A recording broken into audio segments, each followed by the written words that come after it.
Listen, I want to thank everybody for joining with us here today as the state of Texas, and especially in East Texas. We are letting everybody know how fully prepared we are for Francine, whatever Francine may deliver. I want to start out by thanking Mayor West for being here, Judge Brannick, Judge Gothia. We have Speaker Phelan, Representative Terry Leo Wilson, and Representative Christian Manuel with us also. Listen, this is something that all of us care about, because there's one thing of paramount importance, and that's the safety of everybody in this region.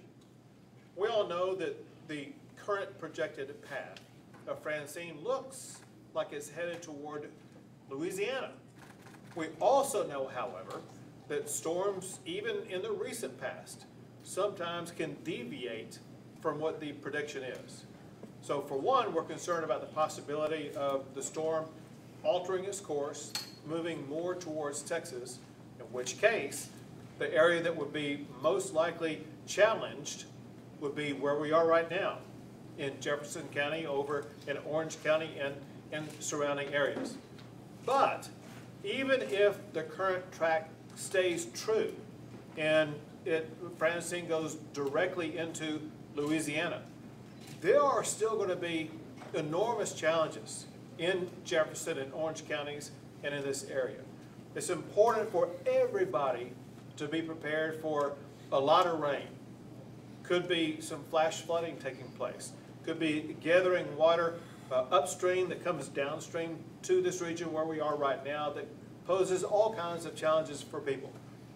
Be careful when you're on the road. Obviously, never drive into. You may stall your vehicle out.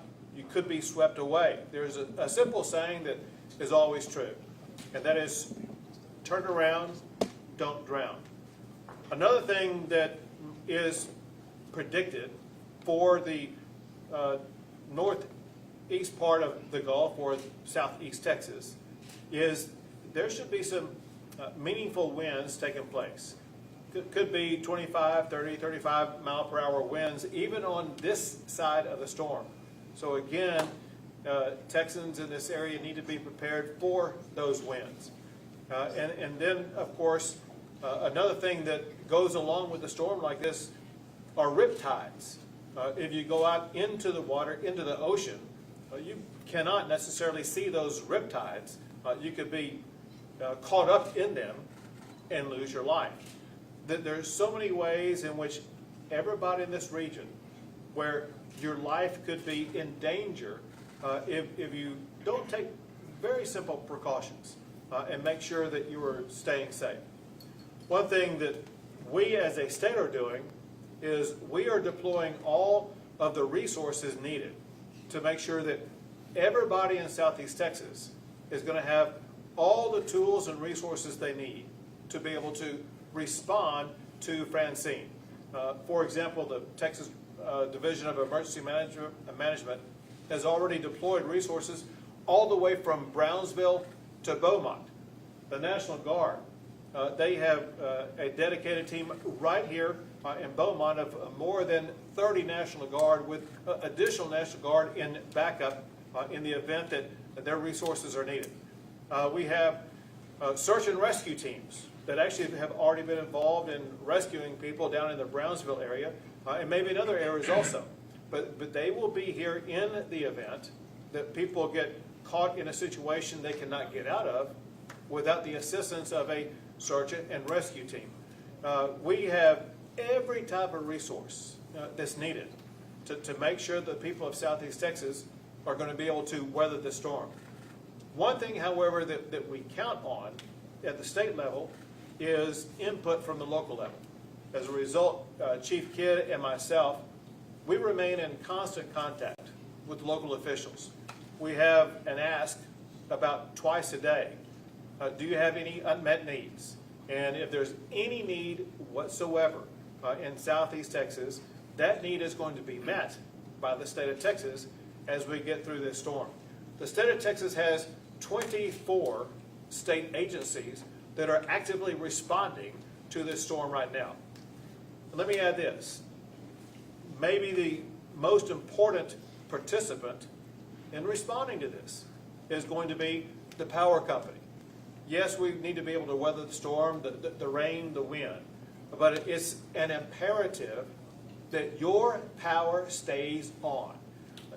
Chief Kidd and myself, we've been in constant contact with Entergy to make sure that they are fully prepared for the kind of storm that Texans should expect every single year.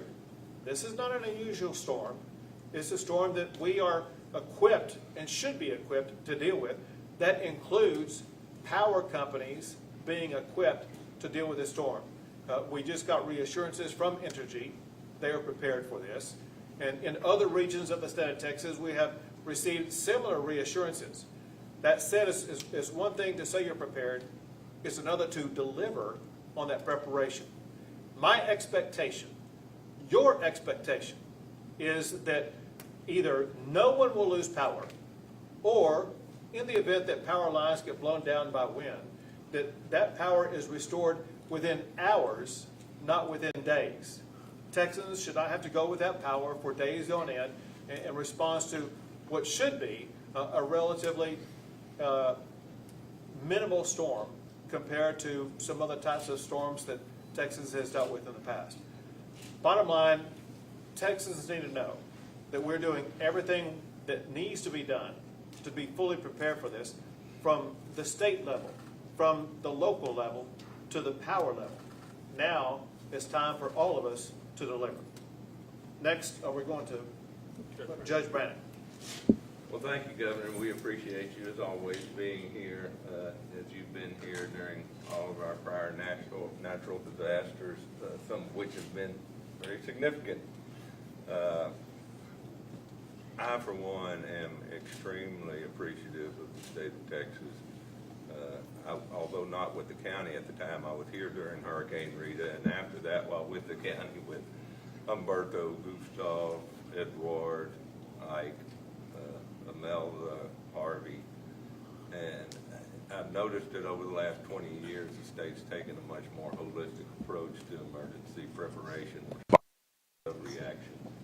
And, you know, they have such a great relationship and have forged relationships with all of the other state agencies and federal agencies that have expedited the supply of needed assets, you know, whether it's search and rescue or debris assistance or housing recovery with the GLO or whatever the case may be. We've seen a much more integrated approach to those response efforts. We've also, in past disasters, had the state advocate on our behalf to receive CDBG disaster recovery money, flood mitigation assistance money.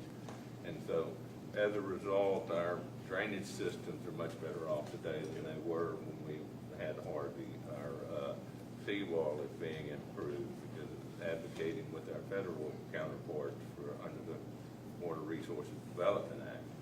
And so, you know, I can't say enough good about the partnership that we've had and the assistance that y'all have provided and the communications that we've enjoyed with the state. I, for one, am deeply appreciative. Also want to say that during Beryl and during other storms where we've had power outages, Entergy Texas has brought to bear all the resources necessary for quick recovery, and we have not experienced the types of episodes that Houston experienced during Beryl with, you know, delays because of inadequate resources brought to bear. Good to hear. Judge? Well, same thing. You know, Judge Brannick always does a really good job of covering all the details and before I get to. So, but same thing. I just appreciate you coming. I appreciate what the state does. You know, I wasn't here as long as he has been. I've only been in this position for 5 years, and so I'm kind of catching some of the last recent changes that Tatum has done. But I know it's a lot easier and a lot more efficient and effective for us to get stuff from one location. We make one phone call, and then we get a lot of the resources that I think we used to have to chase down to get it.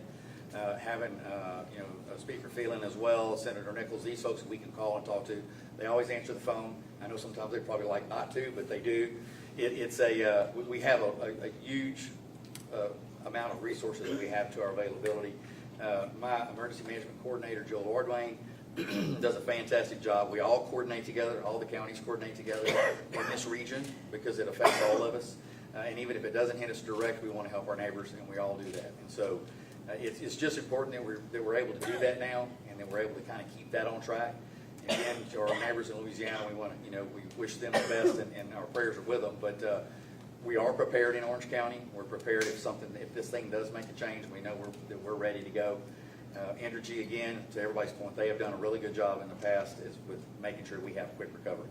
And we have very little power loss, and if we do, it's recovered very fast. So we appreciate that. Our other agencies with TxDOT, Parks and Wildlife, all the different agencies, GLO, everybody coming in to help. It's been a very good effort to it, and then when we have events like this, we have this that takes place, and people get to know that we are prepared and we're ready to go in case this thing turns. So, but thank you. Got it. Good job. Mayor? Well, Governor, welcome to Beaumont, Texas. It's a pleasure to have you here. Wish it was under different circumstances, but we're grateful for the state. We're grateful for all the state resources that are here and have been so helpful.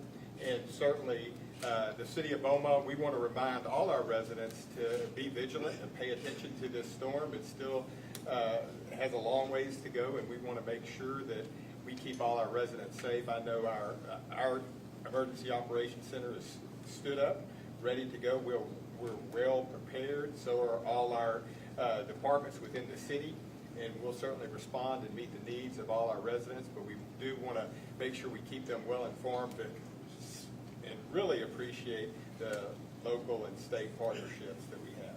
You got it. Thank you. Chief? Thank you, Governor. And I want to thank the elected officials here at this table. It is great communicating with them and knowing that you're on the front line of taking care of your citizens as well. Governor, you mentioned 24 state agencies focused on this mission. That's over 1,100 men and women traveling from outside of the area to support our state agency employees that are already here, supporting our local partners and local governments, police, fire, and EMS that are here. I just want to take a second to thank those 1,100 men and women that are spending time away from their families, away from their homes, to be here to support Texans in time of need. We've been in contact with our counterparts in Louisiana. We're ready to offer assistance to them if needed, but I need the media to help us get this message out. The public should not be lulled into a false sense of security that there will be no impacts to Southeast Texas. We need to be ready if there are impacts.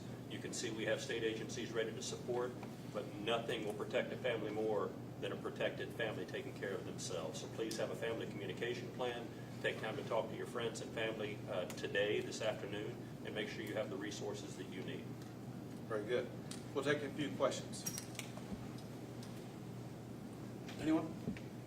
All right, well, thank you. Go I for was it. wondering, what is this teaching us to be done for like the future of hurricane season? Obviously, we're in the peak now. What does that look like with operation? So listen, this is a drill that we go through to show how prepared we are, regardless of the circumstances. We take serious every storm that could come upon our shore because of the devastation and even death that it can cause. Again, we focus first and foremost on saving lives. We deploy all the assets that Chief Kidd was talking about to make sure that regardless of what's going to happen over the next 48 to 72 hours, Texas and local governments will have all the resources we need to ensure that life is protected in every corner of our state. Then we want to make sure we do everything we can to protect property and to keep power on. And so we constantly work to improve what our response is, learn from past storms, take what we learned from those storms and implement it in response to storms like Francine. Is there anything from any other particular storms that you're using to prepare for your response for this storm? So I missed your first part of the question. Is there any particular storms that you're using as like guidance of what to do for Francine? So listen, we've gone back a long way. Well, one storm that was the biggest was Hurricane Harvey. and what the state of Texas did. We partnered with Texas A&M and Chancellor Sharp, and we literally wrote an entire book on it, how to respond not just to storms like that, but to respond to storms in the future. So we take information like that that's assembled in the aftermath of a storm, turn it into a notebook that is a guide going forward. Then we constantly work to implement that guide going forward, making adjustments along the way as we learn more about better ways to respond. Let me just give you two easy examples. One thing we know that we want to minimize as much as possible is power outages. There are two very effective tools that can easily be implemented that will reduce power outages. One is vegetation removal that could impair power lines. The other is to begin using composite poles as opposed to wood poles, or some other type of strategy that will be able to withstand wind even more. So our power companies are implementing those newer technologies and techniques to make sure that their customers will be far less likely to suffer from power outages. Thank you. Sure. What resources has the state of Texas already sent to Louisiana? Nothing yet. We have not sent anything yet. We're in communication with them. They know that the resources are available, but Texas' first job is taking care of Texans. Again, I don't want to be any of us lulled into a false sense of security that there will not be impacts in Texas. Once it makes landfall, anything that we have that they need, we'll offer support. Great, thank you, everyone.